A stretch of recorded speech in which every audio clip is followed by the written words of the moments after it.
Olá, olá! Eu sou Priscila Pereira, mestranda do programa de pós-graduação de Cidades Inteligentes e Sustentáveis da Uninove.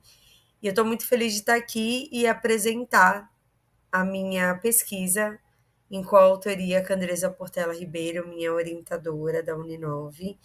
Agradeço muito a oportunidade dessa apresentação aqui no fórum e estou ainda mais contente de estar apresentando e ocupando esse espaço como uma mulher pesquisadora e moradora de favela. E é sobre esse tema também que inclui o título e o tema da minha apresentação, que é Transformando Realidades, o papel da educação ambiental para a sustentabilidade em favelas. E esse tema, essa pesquisa, ela tem uma motivação real no meu dia a dia, que sou educadora ambiental, gestora ambiental e coordenadora de projetos socioambientais em comunidades vulneráveis. E um dos exemplos que me fez questionar, instigar e motivar a fazer essa pesquisa são as práticas reais do dia a dia, a minha atuação nas comunidades, como, por exemplo, vou mostrar aqui para vocês, como um processo e é uma metodologia e algumas abordagens metodológicas diferentes dão resultados e outras não. E uma que deu muito resultado, que me deixou muito curiosa para entender através da pesquisa científica o porquê também deu certo, foi a prática de uma ferramenta de mobilização social do Instituto Elos, somado também à questão da educação ambiental do Instituto Supereco, que fez com que o resultado fosse a mobilização comunitária e a transformação de um antigo espaço de descarte inadequado de lixo virar uma praça comunitária através dessa mobilização e da educação ambiental nesse território. E também como que o incentivo positivo, usado como metodologia também de educação ambiental e incentivo da reciclagem, fez com que uma comunidade, que é a que eu atuo no sítio de construção zinco, o projeto é comunidade, reciclasse e destinasse corretamente à cooperativa 2 toneladas de lixo em 3 horas. O que traz esses questionamentos e as perguntas que movem o mundo e movem nós, pesquisadores. Diante desse estudo, dessa pesquisa, o produto disso tudo é um instrumento orientador no planejamento de atividades de educação ambiental sobre o gerenciamento de resíduos sólidos urbanos nas favelas, sendo essa ferramenta, esse instrumental, uma referência essencial para pesquisadores e profissionais que buscam promover ações eficazes de educação ambiental em territórios vulneráveis, para maximizar esses resultados de médio a longo prazo, a fim de causar mudanças reais de comportamento. Bom, não é dúvida, para ninguém, a não ser os negacionistas, que nós estamos num contexto muito perigoso para a sobrevivência da vida humana e da vida em si no nosso planeta. O aumento da população, principalmente em cidades, os centros urbanos, isso somado ao aumento do poder aquisitivo, o consumo desenfreado, tem gerado um volume excessivo de resíduos sólidos urbanos, que são grandes problemas que as cidades enfrentam. Isso tem causado inúmeros problemas sanitários e impactos ambientais. Nos países em desenvolvimento, esses desafios no gerenciamento de resíduos sólidos urbanos, eles são ainda maiores, pelo processo de urbanização sem planejamento, por conta da desigualdade social, o crescimento econômico e os aspectos culturais e sociais que envolvem cada território, cada país, cada cidade. E isso reforça a urgência de mudanças reais no comportamento do ser humano, dos hábitos, e a prevenção e redução da geração de resíduos sólidos urbanos no nosso planeta, no nosso país, nossa cidade. Bom, aí dessa forma, a educação ambiental é uma ferramenta muito potente para a mudança desse cenário. Porque o processo de educação ambiental, ele contribui para a mudança de percepção do ser humano diante do meio e a relação que ele tem, as conexões, a interrelação, o conhecimento, na verdade, da interrelação que ele tem com o meio, né, em que ele vive e como isso pode afetar diretamente a sua vida, a sua saúde. E reaproximar, né, a conexão do ser humano com o meio natural e entendendo como isso relaciona, né, a sua vida, a vida da sua família e como isso impacta no seu cotidiano. Além disso, como ferramenta, a educação ambiental, segundo Sorrentino, contribui para a proteção da biodiversidade, para a autorrealização individual e comunitária e para a autogestão política e econômica através de processos educativos que promovam a melhoria do meio ambiente e da qualidade de vida. Então, quando a gente fala de educação ambiental, ela está ligada com processos ainda mais profundos, né? Até mesmo o termo educação ambiental, ele não traduz, né, tudo que engloba educação ambiental. Geralmente ele é visto como algo separado, mas ele é algo interdisciplinar. E quando a gente traz a educação ambiental relacionada diretamente com a qualidade de vida, isso é algo que pode potencializar um entendimento da educação ambiental que muitas vezes não é recebida com a sua devida importância. E aí eu trago, né, um momento de atenção, porque é muito comum de trazer a educação ambiental com o risco de reduzir ela a uma passagem de informações sobre as ciências naturais, sem conectar ela com a sua complexidade, com o conhecimento e as questões sociais e ambientais que constituem a educação ambiental. Né? Trazer a educação ambiental nesse papel de só passar informação desconecta as pessoas de receber a educação ambiental como algo relacionado à sua vida, ao seu cotidiano, a forma como se relaciona em sociedade, um com o outro e com o meio. Né? Então, a educação é algo mais abrangente do que só uma passagem de informações.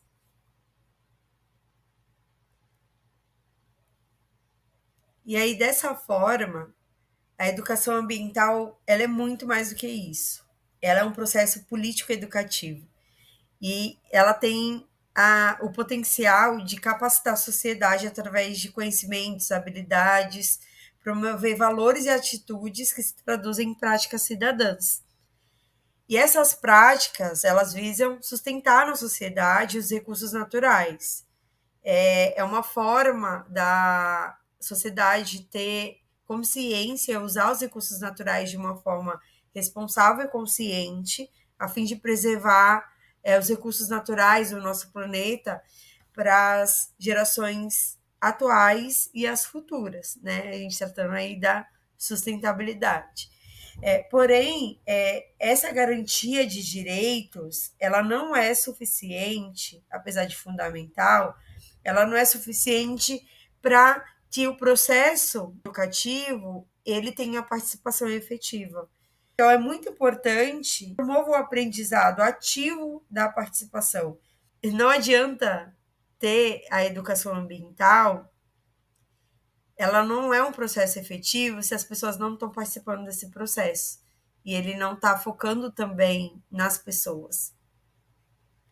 E aí, quando a gente traz a educação ambiental com esse apanhado, né, de tudo que ela muito mais do que falar da plantinha, muito mais do que falar do meio ambiente, muito mais do que falar só do aquecimento global, enfim, quando a gente relaciona o ser humano, a gente consegue criar essa conexão do ser humano com o meio e a educação ambiental, ela causa mudanças reais, como, por exemplo, solucionar problemas locais, contribuir para a melhoria da qualidade de vida da população e a conservação do meio ambiente no qual as pessoas têm contato.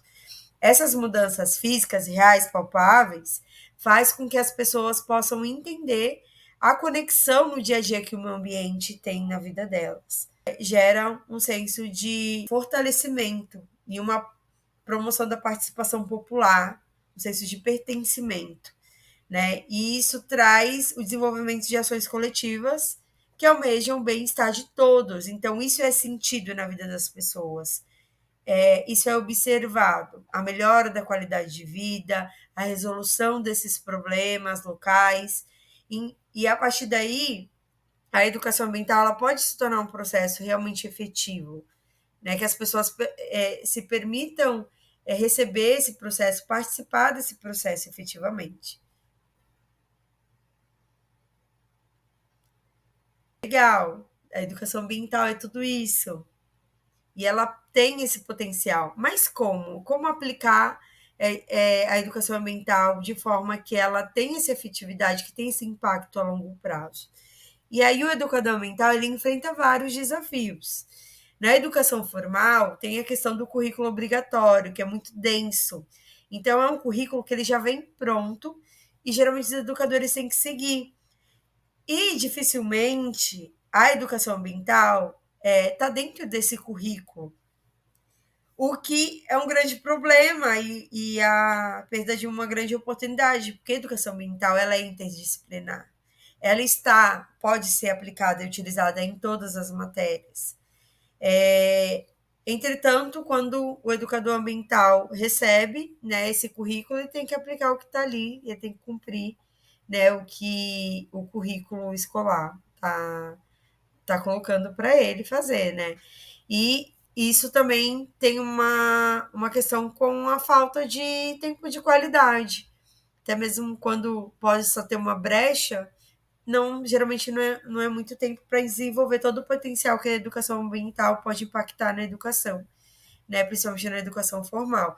E quando isso é levado para o território vulnerável, além disso, entre outras questões, né, que são também muito profundas, como a vulnerabilidade social e a ausência de recursos e infraestrutura básica. Um educador ele já tem grandes desafios com algumas ferramentas. Imagine sem ferramentas num território sem infraestrutura básica, né? E aí, por isso, né, o desenvolvimento dessa ferramenta, né, desse instrumental, para apoiar esses educadores e pesquisadores da área de educação ambiental. Aqui eu demonstro para vocês um pouco do método utilizado para criação, para elaboração desse instrumental. Né? Eu vou falar brevemente, porém, eu vou apresentar esse instrumental aqui para vocês. Ele se iniciou com uma pesquisa bibliográfica, a fim de encontrar na literatura os objetivos, os desafios, quais são as abordagens utilizadas, os resultados dessas abordagens, e foram selecionados 6 artigos adequados ao tema. Né? E desses 6 artigos foram extraídos dentro de um primeiro quadro, quadro 1, esses elementos, né? A partir daí, foi gerado um quadro 2, no qual foram elaboradas perguntas para esse instrumental, questionário, em forma de questionário, em relação a cada artigo e esses elementos identificados em cada artigo. A partir daí, houve uma triangulação e análise de dados, tanto individualmente e em conjunto desses artigos e desses elementos, gerando uma discussão. E dessa discussão, houve a necessidade de acrescentar outras perguntas, né, a partir dessa triangulação de dados. Com o acréscimo dessas perguntas, elas passaram por um processo de análise de dados que gerou o quadro 3, gerando o nosso instrumental. Nesse quadro, as perguntas elas foram analisadas mais profundamente, entendendo qual seria a função dessa pergunta e quais respostas seriam esperadas. A partir daí teve uma filtragem, porque muitas perguntas elas tinham talvez a mesma função e a mesma resposta esperada. Então, algumas foram descartadas, outras perguntas tiveram potencial de trazer outras funções, trazer outros tipos de respostas esperadas ao serem aplicadas. Então, elas foram reformuladas e divididas para atender o potencial dessas perguntas. E outro critério também utilizado é entender se essa pergunta ela poderia ser aplicada em outros contextos, né? Se não fosse uma pergunta muito limitada. Isso foi importante também, pois o objetivo é que o instrumental ele pudesse ser aplicado em contextos diferentes dentro dos territórios, que cada comunidade vai ter a sua especificidade, né? Então, isso gerou o nosso instrumental, um questionário a ser aplicado, e também para direcionar os profissionais de educação ambiental e pesquisadores da área. Bom, esse é uma parte do quadro 1, né, onde foram identificados os objetivos, os desafios, abordagens e resultados de cada artigo, gerando o quadro 2, do qual foi elaborada a pergunta, 5 perguntas sobre cada artigo. Eles estavam relacionados, sim, com os elementos de resultado, de abordagem, os elementos do quadro 1, porém, não é um padrão geral. Isso foi visto de acordo com a necessidade e análise dos dados. E toda essa análise de dados, né, desses elementos identificados, das perguntas elaboradas e a triangulação dos dados, ela gerou uma discussão. E essa discussão não podia faltar os desafios da educação ambiental nas favelas. E aqui eu gostaria de apresentar para vocês os principais. E ficou evidente em todos eles a ausência de infraestrutura básica e os altos níveis de vulnerabilidade social. E isso é algo real em todos os artigos selecionados, tanto os artigos abordando diretamente no território vulnerável e nas escolas que estão inseridas nesses territórios. Como, por exemplo, a ausência de coleta seletiva, né? A ausência de coleta comum, né? nesses territórios, que muitas vezes não tem coleta toda semana, outras vezes tem coleta 2 ou 3 vezes na semana, e muitas vezes acontece de essa periodicidade não acontecer toda semana. E isso já é uma falta de estrutura que causa vários problemas, porque se o resíduo ele é gerado e ele não é coletado, ele vai causar ainda mais impacto, né, se não há essa logística. Também tem a questão socioeconômica das pessoas, que muitas vezes moram em residências, em moradias subanormais, em pequenos espaços, né? Tem famílias de 5, 6, 7 pessoas que muitas vezes moram no mesmo barraco ou numa mesma casa de 1 ou 2 ou 3 cômodos. Então, isso dificulta muito para essa pessoa separar os seus resíduos corretamente, né? Ter espaço para fazer esse gerenciamento, uma vez que às vezes nem cabe nem todas as pessoas na mesma casa, né? E isso somado à falta de infraestrutura, de contentores, de cestos e contentores de lixo próprios dentro da comunidade, isso gera ainda mais impacto, né, dos resíduos sólidos no território. E também traz aí a questão dos locais de difícil acesso.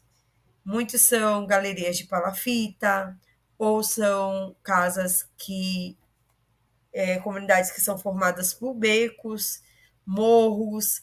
Então, tudo isso causa um acesso muito difícil, tanto para coleta, tanto para essas pessoas tirarem os resíduos de sua residência e encontrar um lugar que muitas vezes não tem para destinar os seus resíduos.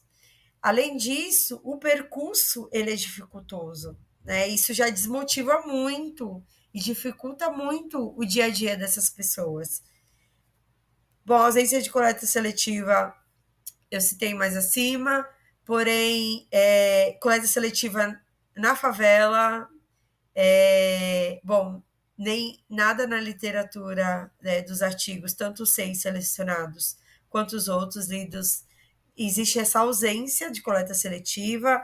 Aqui mesmo na minha cidade, na minha comunidade, é visível isso, todo mundo sabe que o único lugar que tem coleta seletiva é no condomínio, né? Não tem nem nos bairros e muito menos na favela, né?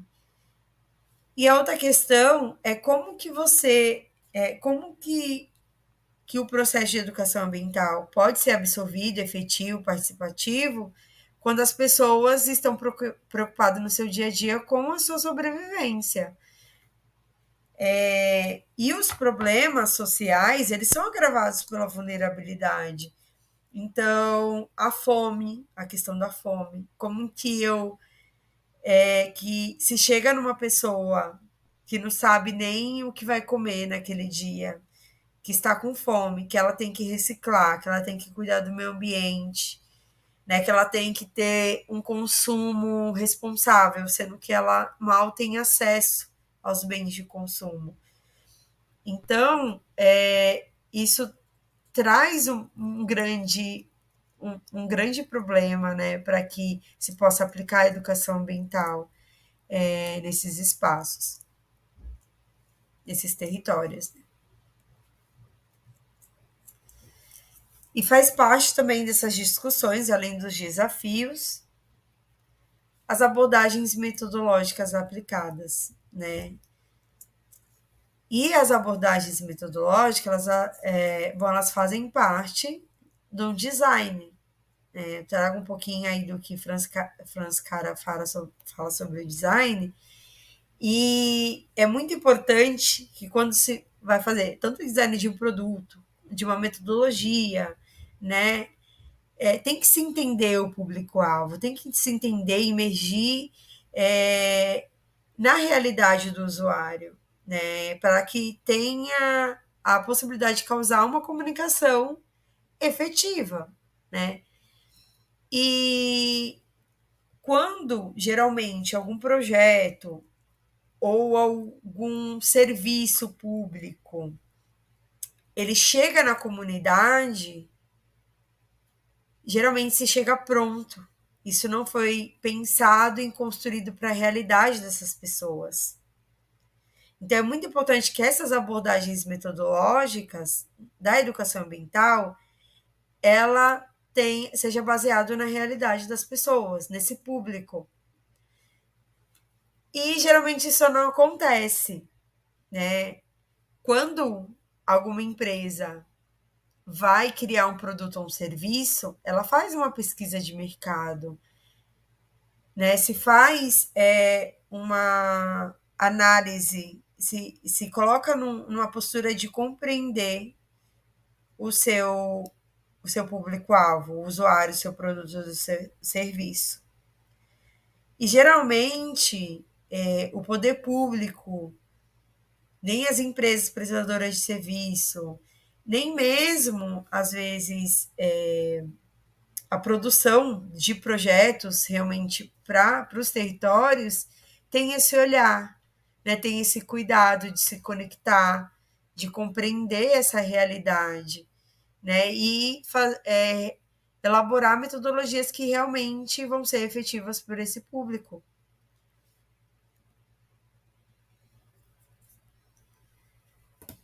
E a partir dessa triangulação de dados, dessa pesquisa bibliográfica, na pesquisa foram identificados 5 tipos de abordagem geralmente utilizadas na educação ambiental. E, né, dentro também desses artigos que são a base desse instrumento, dessa pesquisa. Uma dessas é muito conhecida, que é a tradicional, que a gente viveu muito na escola e também que ela é muito questionada nos dias atuais, que é a abordagem tradicional, né? E o foco dessa abordagem é a transmissão de conteúdo, no qual o professor ele é o protagonista e os alunos são a plateia. Outro tipo de abordagem é o comportamentalista, que tem como base a instrução, dar instrução e promover habilidades e competências no educando.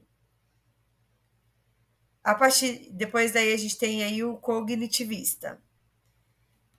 Ele enfatiza a ação do indivíduo no meio,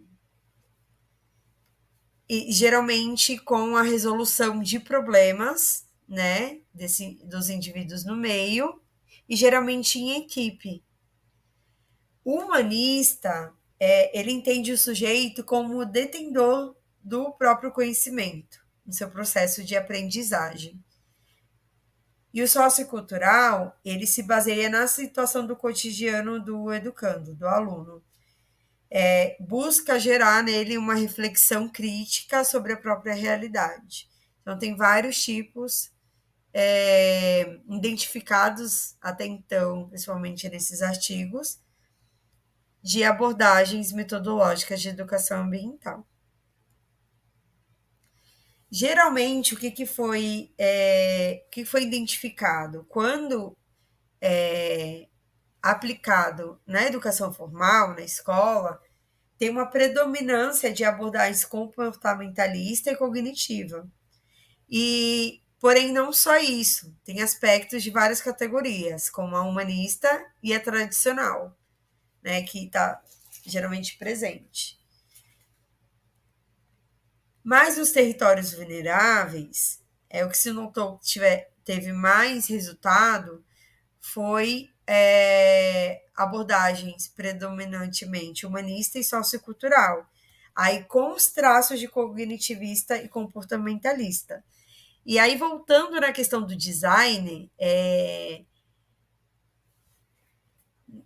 não se tem uma receita pronta de quais abordagens são certas ou erradas, quais abordagens aplicadas.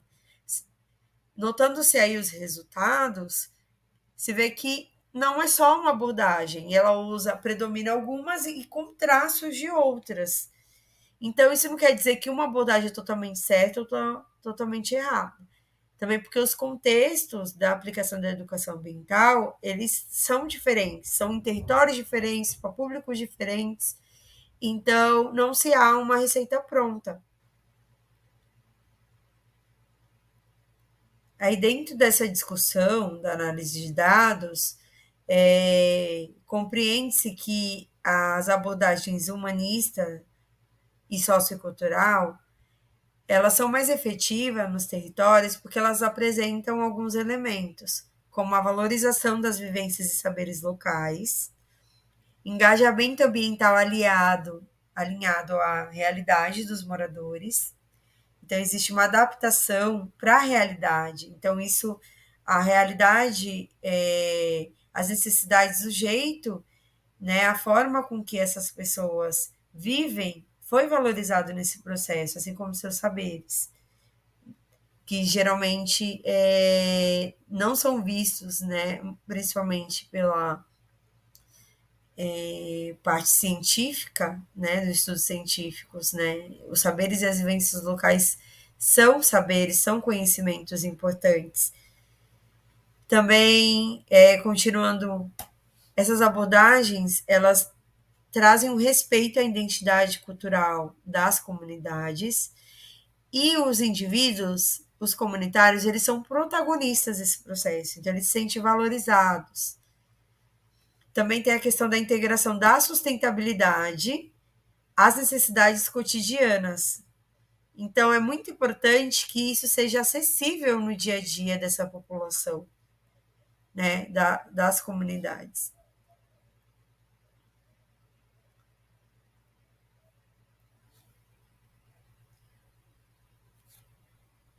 E por quê? Né? A abordagem humanista, ela traz o fortalecimento dos valores, traz senso de pertencimento para essas pessoas participarem desse processo.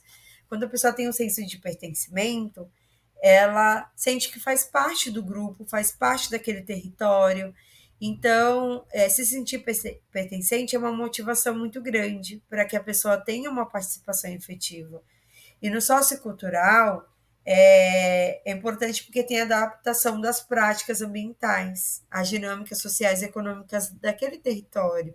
Então, aquilo faz sentido para as pessoas, aquilo é viável para as pessoas, porque está dentro e condiz com a sua realidade. E foi notado como resultado desses processos de educação ambiental nos territórios vulneráveis, iniciativas como coleta seletiva produzida pelos próprios comunitários e também convite ao poder público para participar, para introduzir essas estruturas, né, de forma coletiva e colaborativa, também iniciativas como hortas comunitárias, e isso traz uma transformação no território e incentiva o esforço colaborativo e a adaptação das condições às especificidades do território, da favela, né? Isso gera uma educação ambiental inclusiva e esse processo se torna relevante para essas pessoas.